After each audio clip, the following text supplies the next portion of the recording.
Hi friends, hope you are doing well. एक बहुत ही interesting word आज फिर से लेकर आया हूँ। आई एम श्योर आपको बहुत मजा आएगा, तो वीडियो जो है वो एंड तक जरूर देखिएगा। इनफैक्ट ये ऐसी चीज है जो हम अपने नॉर्मल कॉन्वर्सेशंस में बोलते भी हैं और इसके बारे में डिस्कशन भी होता है और हम इसको टीवी पे भी देखते हैं और हर जगह देखते हैं। So guys, today's word is paradox. ठीक है, पैराडॉक्स का मतलब समझते हैं हिंदी में पहले क्या होता है। विरोधाभास। देखिए, विरोधाभास आपने सुना होगा कि एक ऐसी चीज जो अपने आप को खुद कॉन्ट्रडिक्ट कर दे। It is called a self contradictory thing. As you can see here, ये अब जो है वो कोई एक सिचुएशन हो सकती है, कोई आदमी हो सकता है, या फिर कोई एक एक्शन हो सकता है, कुछ भी हो सकता है। ठीक है, तो इसको जो है एग्जाम्पल से समझेंगे, उसमें ज्यादा समझ में आएगा। ठीक है, पहला एग्जांपल देखते हैं। In a strange paradox the medicine made Harry sick before it cured him. मतलब एक बहुत ही अ, विरोधाभासी एक चीज हुई है, एक बहुत बड़ा विरोधाभास हुआ, जिसमें कि जो मेडिसिन है उसने जो है हैरी को क्योर करने के पहले उसको थोड़ा और बीमार किया। इनफैक्ट मुझे याद आता है कि इसमें जो है कई एलोपैथी में या होम्योपैथी में भी कहते हैं कि अगर कोई चीज की आप मेडिसिन लेंगे तो हो सकता है पहले वो वर्स हो जाए और फिर वो आपको क्योर करेगी, फिर वो आपको बेटर करेगी। लेकिन ये आपस में सुनने में बड़ा सेल्फ कॉन्ट्रोडिक्टरी है कि ऐसा कैसे हो सकता है। मेडिसिन तो सिर्फ क्योर करना चाहिए, हमको ठीक करना चाहिए। पर होम्योपैथी में या एलोपैथी में ऐसी दवाइयां होती हैं जो पहले जो है बीमारी को थोड़ा और वर्स करेंगी, फिर उसके बाद उसको क्योर करेंगी। Anyway, so the word used here is the paradox. Second example समझते हैं। It is an interesting paradox that my aunt claims that she hates kids but has 7 children.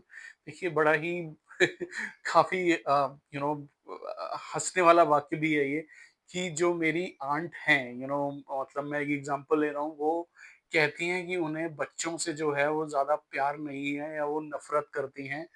And on the contrary she herself has 7 kids. मतलब उनके 7 बच्चे हैं basically. तो ऐसा कैसे हो सकता है कि जो बच्चों से नफरत करता हो उसके खुद 7 बच्चे हो। That is exactly the point of using paradox in such a sentence. I hope ये आपको क्लियर हो रहा होगा, ये कि ये सेल्फ कॉन्ट्रडिक्टरी जो बात हो रही है ना, उसी को हम पैराडॉक्स कहते हैं। इनफैक्ट इसका जो वर्ब है, जो एडवर्ब है, आपने कई बार सुना होगा, पैराडॉक्सिकली। पैराडॉक्सिकली चीजें हो जाती हैं। उसका भी हम एक एग्जांपल लेंगे। बढ़ते हैं थर्ड सेंटेंस की तरफ। While Rahul secretly loves to cook, it's a paradox that he constantly makes fun of chefs on television. मतलब राहुल जो है उसको खुद तो खाना बनाना बहुत पसंद है, लेकिन वो दूसरे शेफ्स को जब टीवी पे देखता है तो उनको बहुत क्रिटिसाइज करता है। And this can be such a paradox, honestly this can be such a hypocrisy, कि भाई जब आप खुद जो हो वो खाना बनाने के लिए, मतलब आप बहुत उत्सुक रहते हो, आपको you love cooking food, but when some other chef is cooking food on television, you are criticizing him, you're saying कि मुझे अच्छा नहीं लगता ये सब। तो एक तरीके से आप समझ रहे हैं, एक विरोधाभास उत्पन्न हो रहा है बेसिकली। वो जो चीज है ना, उसको हम कहते हैं पैराडॉक्स। ठीक है, चौथे सेंटेंस से समझते हैं।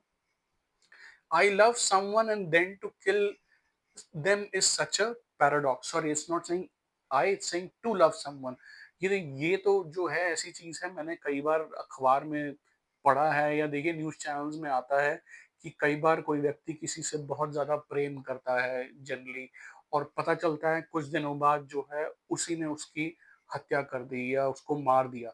जनरली होता है कॉलेजेस में, हम एक ऐसी एज होती है जहाँ पे कोई किसी को बहुत प्रेम करता है, लव करता है, वन साइडेड होता है वो, और वो ऑब्सेशन बन जाता है। हो सकता है वो जिससे प्रेम करता है वो व्यक्ति उससे प्रेम ना करता हो, या फिर वो ना कर दे।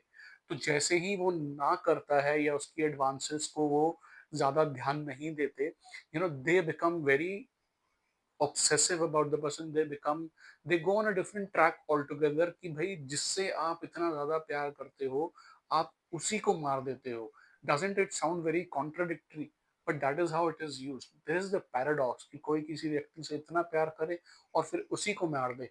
बट आजकल ये घटनाएँ सुनने को मिल रही हैं, देखने को मिल रही हैं, स्कूल्स में, कॉलेजेस में, इनफैक्ट कॉर्पोरेट्स में भी, हर जगह जहाँ-जहाँ wherever there are human beings आपको ये सब देखने को ज़रूर मिलेगा।